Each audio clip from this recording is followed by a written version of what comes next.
వి gold trusted gold buyers. మీరు తాకట్టు పెట్టిన బంగారాన్ని విడిపించి ఈ రోజు ఉన్న మార్కెట్ ధరకు కొనబడును. ఒక్కసారి సెట్ లో అల్లు గారు మామూలుగా ఎప్పుడో మేకప్ తో కనిపిస్తాను, కొంచెం వైట్ అనేసి. ఒక రోజు నాకు షార్ట్ లేదని చెప్పారు, బట్ డ్రెస్ అదంతా వేసుకుని లోపలికి వెళ్ళాను అనమాట. మేకప్ లేదు కదా. అల్లు గారు చూసి, హే నువ్వా, ఏంటి ఎంత బాగున్నావు డార్లింగ్, చూడు డార్లింగ్ భలే క్యూట్ అండి, నువ్వు హీరోగా చెయ్యి అబ్బా, నువ్వు హీరోగా చెయ్యి అని అన్నారు. నేను షాక్ తెలుసు అసలు. ఓకే, అంటే ఒక హీరో గారు వచ్చి మనల్ని ఒక ఆర్టిస్ట్ని నువ్వు హీరోగా చెయ్యి ఏంటి అంటే, సరే అన్న బ్యాక్గ్రౌండ్ లేదు సార్ అంతా, ఏం అవసరం లేదు, నువ్వు చెయ్యి అంతే అయిపోద్ది. బ్యాక్గ్రౌండ్ లేదు అని అనడము అంటే యూజువల్గా, సో దట్స్ యువర్ సింప్లిసిటీ. కాకపోతే ఇప్పుడు ప్రెసెంట్ ఉన్న సిచ్యువేషన్కి యాక్చువల్లీ రైట్ స్టోరీ ఉంటే ఇట్ ఇస్ గుడ్. ఏమన్నా జరుగుతున్నాయా? 60-70 వరకు విన్నారు, అందులో అన్ని రకాల స్టోరీస్ ఉన్నాయా? డెఫినెట్లీ ఉన్నాయి.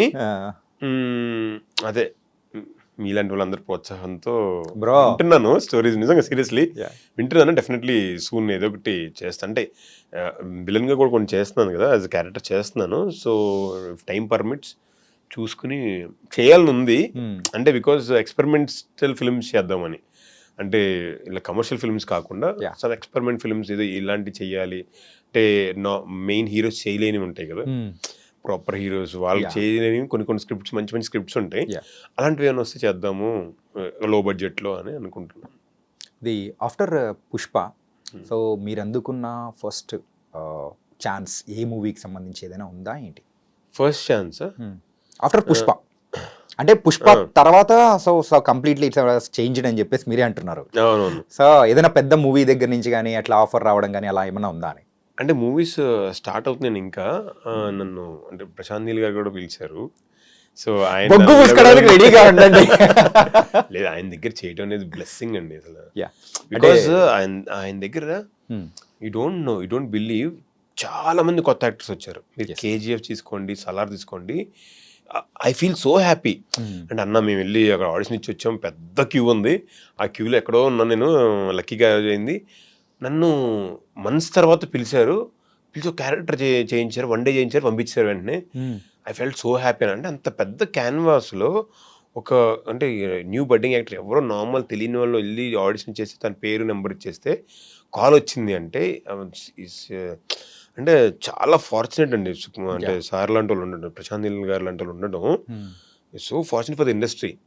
అంటే అది చూపించుకొని ఈ can do number of films out side బయటకు వచ్చిన తర్వాత.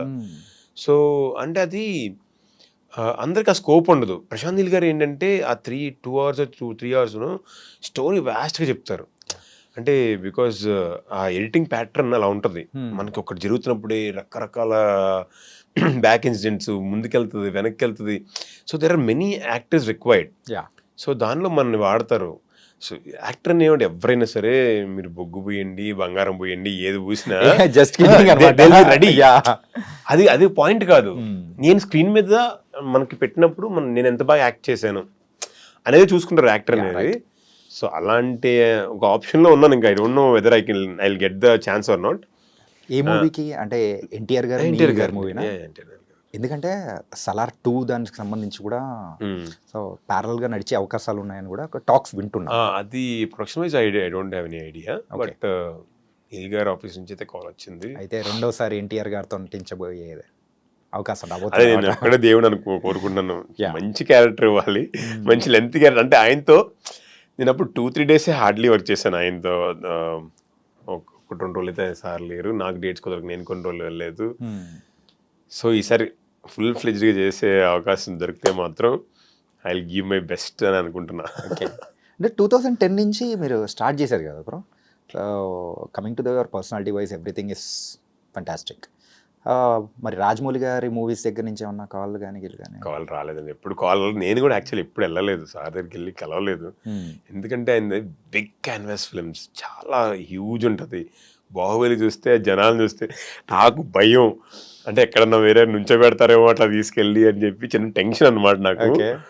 సో నిజంగా రాజమౌళి గారిని అంటే ఈ పర్స్పెక్టివ్లో ఒకసారి కలిసాను, కానీ ఎప్పుడు వెళ్ళి ఆడిషన్ కూడా ఇవ్వలేదు. రాజమౌళి కదా. ఎందుకంటే మీరు ఆ టైంలో స్టార్ట్ చేసినప్పుడు అవునవును. యూజువల్గా బాహుబలి టైంలో సో మంచి హై టు వెయిట్ ఉన్న పర్సన్ అందరికీ చాలా మందికి కోసం సెర్చ్ చేస్తూ ఉన్న టైంలో అవును. So you are also in the industry. So అవును. అందుకోసం నేను ఈ క్వశ్చన్ అడిగా. అదే అవును కరెక్టే. బట్ నేనే యాక్చువల్లీ ఇట్స్ మై మిస్టేక్ చెప్పాలంటే. నాకు కొంచెం చిన్న భయం ఉండేది. అమ్మో. భయం ఎందుకు bro? అంటే సో బిగ్ క్యాన్వాస్ కదండి, చాలా బిగ్ క్యాన్వాస్. మనము అంటే నేను ఎప్పుడప్పుడు కొత్తగా వస్తున్న వల్ల ఎక్కడ ప్లేస్మెంట్ దొరుకుతుందో తెలియదు అని ఏమో సంథింగ్ బిగ్ రాసి ఉందేమో తెలియదు. I'm actually waiting okay. Sir. And ఎందుకంటే ఆయన నిన్ను కోరి ఇలాంటి ఫిల్మ్స్, నానిగారి ఫిల్మ్స్ కూడా చూస్తూ ఉంటారు కాబట్టి డెఫినెట్గా ఆయన దగ్గర రిజిస్టర్ అయ్యి ఉంటాను యాజ్ అన్ యాక్టర్ ఏదో ఒక కార్నర్లో. సో డెఫినెట్లీ ఉంటే పిలుస్తారు కదా ఓకే అని అనుకుంటున్నా. Okay. And next future projects ఏంటి? ప్రజెంట్ ఏం నడుస్తుంది షూటింగ్? ప్రజెంట్ అదే అల్లరి నరేష్ గారితో ఒకటి చేస్తున్నాను, K Ramp. Mazaka is there. Mazaka is coming 26th February. And దానికంటే ముందు అదే Odela railway station part 2. Okay. Tamannaah గారితో అందులో మంచి పర్మనెంట్ రోలా? అంటే నేను ఓదిలో 1 చేశాను కదండి. 1లో నాది ప్రామినెంట్ గా మొత్తం నా మీద ఉంటుంది. సో దాని కంటిన్యూషన్ ఉంటుంది అనమాట దీనిలో. దాని అన్ఎక్స్పెక్టెడ్ బ్రో. అసలు ఎవరు ఎక్స్పెక్ట్ చేయలేదు. ఎవరు ఎక్స్పెక్ట్ చేయలేదు. ఒకటి మేము అదంతా కోవిడ్లో షూట్ చేసాం. ఒక్కటే క్యారవాన్, చాలా తక్కువ బడ్జెట్లో మాస్క్లు వేసుకుని డిఫరెంట్ ఫీల్ అనమాట అది చేసినప్పుడు. అసలు చాలా fun. Vasishta Simha is very cool, బాగా క్లోజ్. సౌందరరాజన్, సంపత్ గారు, అశోక్ గారు ఫ్రెండ్స్ లాగా చేసాం అనమాట సినిమా. సాయి రౌనక్ కానీ, నాగమహేష్ గారు అంతా బాగా చెల్లెప్ప అయిపోయాం. అండ్ హెబ్బా పటేల్ గారు. సో అసలు ఈ సినిమా చేసామనేది మైండ్ నుంచి వెళ్ళిపోయింది చెప్పాలంటే. అయిపోయింది సరదాగా ఫ్రెండ్స్ చేసాం. కోవిడ్ తర్వాత మళ్ళీ సెకండ్ వేవ్ రావడం ఇవన్నీ చాలా రోజులు అయిపోయింది. 1 year తర్వాత ఆ హాల్ సడన్ గా రిలీజ్ అయింది. Blockbuster. అసలు రోడ్డు మీద వెళ్తా అండ్ ఎక్కడ కనిపించినా అన్న పార్ట్ 2 ఎప్పుడన్నా, పార్ట్ 2 ఎప్పుడన్నా, పార్ట్ 2 నువ్వేనా వెళ్ళను, ఇదే అడిగేవాళ్ళు అనమాట. సూపర్ అండి అది. పార్ట్ 2 ఇప్పుడు తీశారు, ఎక్స్ట్రాడినరీ వచ్చింది. And it will be pan Indian. Okay. So అది కూడా కే ర్యాంప్ పోతుంది అనమాట. ఇంకో ర్యాంప్ అది. ఇంకా ర్యాంప్. ర్యాంపులో అర్థం వేరేగా ఉన్నట్టు. అలాంటి కాదు, అంటే ప్రేక్షకులకి మాత్రం బాక్స్ ఆఫీస్ నైస్, సూపర్. అంటే వేరే లాంగ్వేజ్లో ఏదైనా మూవీస్ చేశారా? చేయలేదు, ఎప్పుడు చేయలేదు. సో కంప్లీట్ తెలుగు మూవీసే. యా. కాల్స్ ఎప్పుడన్నా రావడం కానీ? ఒక తమిళ్ మూవీకి ఎప్పుడో వచ్చింది, బట్ అది కంప్లీట్ చేయలేదు, వాళ్ళు ఫినిష్ అవ్వలేదు. ఓకే. ఎక్కువ రోల్ చేరలేదు అది. So who is your favourite hero bro? డెఫినెట్గా ఇన్స్పైర్ అయ్యి వచ్చింది చిరంజీవి గారి నుంచి అండి. చిరంజీవి గారు ఇంద్రా సినిమా చూసి అప్పుడు కొంచెం భయం ఉండేది మనసులో. అప్పుడు ఏదో చిన్న చిన్న చేస్తుండేవాడిని అని. మా ఊర్లో డ్యాన్స్ కాంపిటీషన్ పెట్టారు. ఓకే. ఇంద్రా చూసి ఎంత ఇన్స్పైర్ అయిపోయినా నరనరాల ఇలా పాకేసి అర్జున్ డ్యాన్స్ నేర్చుకుని కాంపిటీషన్లో పార్టిసిపేట్ చేసి అంటే ఆ స్టేజ్ ఎక్కి అంటే అంత ఇన్స్పైర్ అయిపోయాను అనమాట. సో ఎక్కడో ఆయన బాగా ఇప్పటికీ ఇన్స్పైరింగ్గా ఉంటుంది ఆయన పర్సనాలిటీ. ఎంత గ్రో అయ్యి కూడా అంత గ్రౌండెడ్గా ఉండడం ఎలాగనేది తెలియదు అసలు. అది ఎప్పటికీ ఒక క్వశ్చన్ మార్క్లా ఉంటుంది నాకు.